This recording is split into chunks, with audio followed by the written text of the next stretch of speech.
இன்னைக்கு கோஸ் சட்னி எப்படி செய்யலான்றதை பார்க்கலாம். ஃபஸ்ட்டு கடாய் நல்லா சூடானதுக்கப்புறம் கொஞ்சமாக நல்லெண்ணெய் சேர்த்துக்கிறேன். நல்லெண்ணெய் நல்லா சூடாகட்டும். கடுகு, சீரகம், உளுத்தம் பருப்பு சேர்த்துக்கிறேன். நல்லா பொரிஞ்சு வரட்டும்.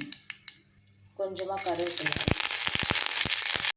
கொஞ்சமாக புளி சேர்த்துக்கிறேன். ஒரு 5 பூண்டு, ஒரு 3 காஞ்ச மிளகாய், ஒரு வெங்காயம், கொஞ்சமாக மல்லித்தூள், மஞ்சள் தூள், 2 தக்காளி, எல்லாம் ஓரளவு வதங்கினா போதும். இப்போ இதில் கோஸ் சேர்த்துக்கிறேன். கொஞ்சமாக வெட்டி வச்சுருக்க கோஸ் சேர்த்துக்கிறேன். இதுவும் கொஞ்சம் வதங்கட்டும். கொஞ்சமாக பெருங்காயத்தூள் சேர்த்துக்கிறேன். இது நல்லா ஆறுனதுக்கப்புறம் அரைச்சி எடுத்துக்கலாம். அவ்வளோதான் ஃப்ரெண்ட்ஸ், ஒரே நிமிஷத்தில் கோஸ் சட்னி ரெடி ஆயிடுச்சு.